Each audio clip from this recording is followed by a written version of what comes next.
81% of our money came from ourselves, people buying treasury bills. 19% came from foreigners. Now our debt is much, much bigger, and 47% of our debt is from foreign governments, from foreigners. That means 47% of our borrowing, which, by the way, we borrow 42 cents of every dollar spent by the federal government today. 42 cents of that dollar is borrowed money. Almost half of that is from other countries. This is a very dangerous development. You do not want, China's #1 here, we do not want to be reliant on other countries to cash flow our government.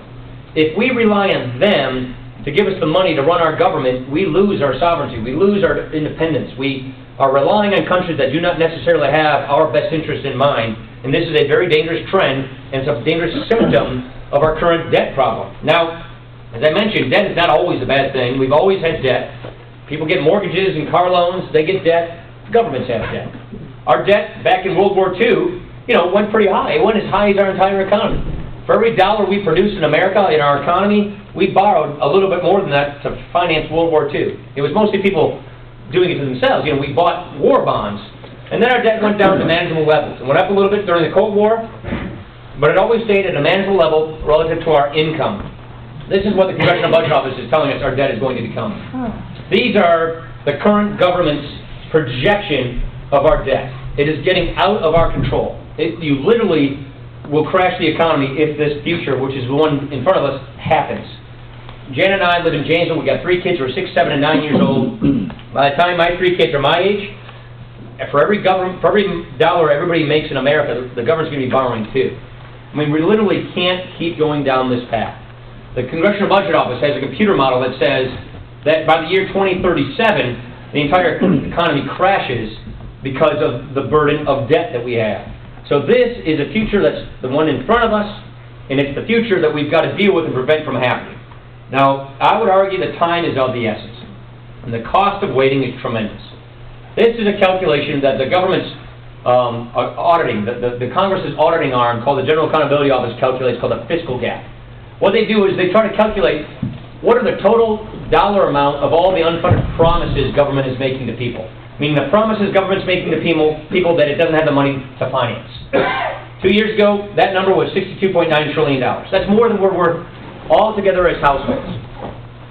Last year, that number went up to $76.4 trillion. Today, the fiscal gap is $99.4 trillion. Now, I don't expect people to get their mind around that number, $100 trillion. The point is, every year we delay fixing this problem, we go about $10 trillion deeper in the hole. What this basically means is, today we'd have to come up with $99 trillion today, invested at Treasury rates, in order to have the money to make the promises, or to fulfill the promises that government is making to 3 generations of Americans today. Current retirees, current workers, and their kids. We are that far out of balance. So the sooner we act to deal with this situation, the better off we're all going to be. Because every year you delay, the situation gets much, much worse. This is why we put out a budget, and we passed it a couple of weeks ago, to try and get this thing under control, to try and preempt the debt crisis, and try and prevent painful kind of budget cutting and tax increasing that inevitably comes once a crisis is hit, such as what you see in Europe. There are 4 things we're trying to basically accomplish with this budget. Number 1, get the economy growing and get people back to work. Number 2, strengthen the social safety net. I think we've reached a pretty good consensus in this country from both political parties that we ought to have a safety net to catch people. Have a safety net to help people who cannot help themselves. Have a safety net to help people who are down on their luck. The problem is the safety net itself is fraying at the edges. The safety net is going bankrupt, and it's on an unsustainable path. And we want the safety net to be geared not toward keeping people on welfare, on dependency, but getting people back to work, into job training, into lives of self-sufficiency, back to lives of independence.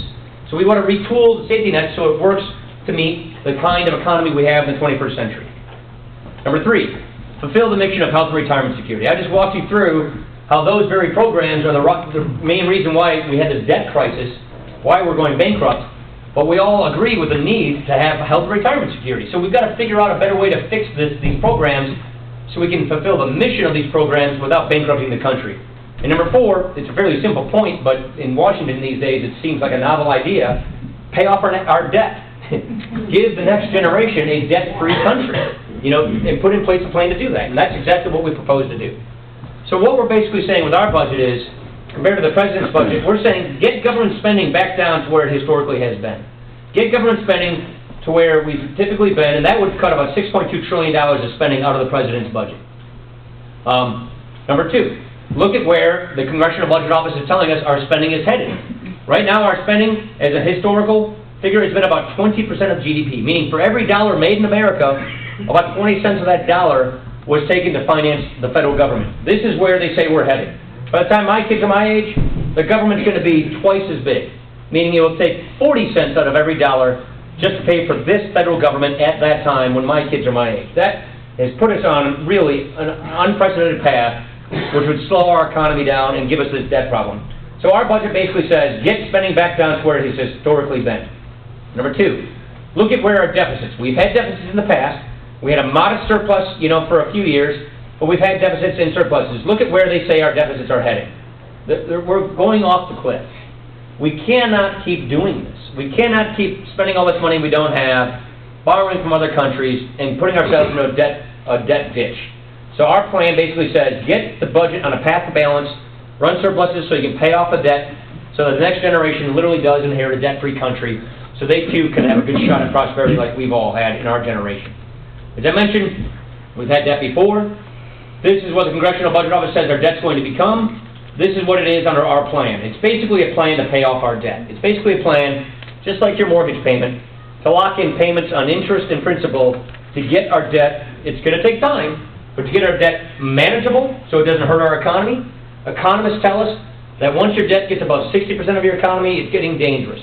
When it hits 90% as a share of your economy, then you're really costing jobs, you're slowing down. We never get to that point. Our debt peaks in 2 years, then goes down. As a consequence, at the end of the decade, under the path we're on, we go past 100% of our economy and go up from there. So we know that this mountain of debt in front of us will slow down and eventually shut down our economy. We want to prevent that from ever getting close to that dangerous point. Let me finish with just one final point, Medicare, because you hear a lot and there's TV ads and all this stuff on Medicare. I just want to ask everybody, and please don't take this as a slight, if you're 55 and above, raise your hand. And if you're a young lady who doesn't want to raise your hand, just do it mentally, okay? If you're 55 and above, we propose no changes for you whatsoever. So what our budget says is, those of you who have this program, who've organized their lives, their retirement around it, or who are about to get it, who are within 10 years of retiring, our point is, let's keep that promise. Let's not change that program, because you've already retired. It's a promise that was made, so let's fund that promise. And the way we can do that is for those of us who are 54 and below, we need to reform it so that it's there for us, but so that we bring solvency to the system, so that we have one when we retire, and so that we can cash flow one for you when you retire, now that you are retired. That's the point we're making. And so the kind of reforms we're talking about are no changes to current seniors, and then a system that would work like the one we have in Congress. I get this book. It's government-regulated health insurance plans, just like this would be Medicare plans, and I pick among the plans. I got Kaiser, Humana, Blue Cross, Blue Shield, you name it, and then my employer, you, subsidizes a portion of my premiums. We basically say that. But don't subsidize the wealthy as much, and give more subsidy to low-income people, to middle-income people, and to people who get sicker. Basically, there's a finite amount of money for the 54 and below crowd. Have plans that are competitive, that they get to pick, just like we do in Congress, just like all federal employees do. And the point is, wherever we've tried this, it has worked very well. What we had when the prescription drug benefit was started was this program came in 41% below cost. Name me another government program that was created that came in 41% below its cost projections. This one did. And why? Because it wasn't a monopoly. It wasn't a government monopoly. It wasn't an insurance monopoly. It basically gave seniors the choice of plans to choose from, who must compete against each other based on price and quality, and that act of choice and competition brought down prices, brought down costs, improved the benefit. That's the kind of dynamic we want to achieve for the future of Medicare for the 54 and below crowd. For the people who are current seniors, as I mentioned, our plan says do nothing, but there is a different plan, and that's the President's plan. Part of it's in law, part of it he wants to go farther. What is in law is he takes money from Medicare to finance a new, the President's Obamacare, whatever he calls them. We repeal that in our budget. We say take the money that was taken out of Medicare to fund this other program and put it back in toward making Medicare solvent. Number two, he creates a board. He calls it the IPAD. It's a board of 15 people that the president appoints and puts them in charge of determining Medicare's prices and determining and cutting Medicare's costs. And he gives them targets to cut costs for current seniors. And he just doubled their target, about doubled their target a couple weeks ago. We don't think we should have 15 presidential appointees who don't go through, who don't have their ideas confirmed by Congress, but go in. That's going to end up price controlling Medicare. That's going to end up lowering the cost and quality of Medicare for current seniors. We're saying get rid of this board. We don't think we should have an unelected board of presidential appointees making these kinds of decisions. That's not the kind of healthcare reform we want. And so we repeal that board, keep the program intact as it is today, and then reform it for the next generation so that they have a solvent system for them in the future. I will simply conclude with this, and there's lots of areas I could go into. I'll simply say this. Spending is the problem, not taxes. The red line shows you our current spending trajectory, meaning the forecast of government spending as we have in place right now, and the taxes. Our taxes have been basically pretty constant. About 18.5% of our economy comes into the tax code. Really, no matter what our tax rates are. We propose to clean up our tax system, get rid of the tax shelters, loopholes, so you can lower tax rates, treat everybody fairly.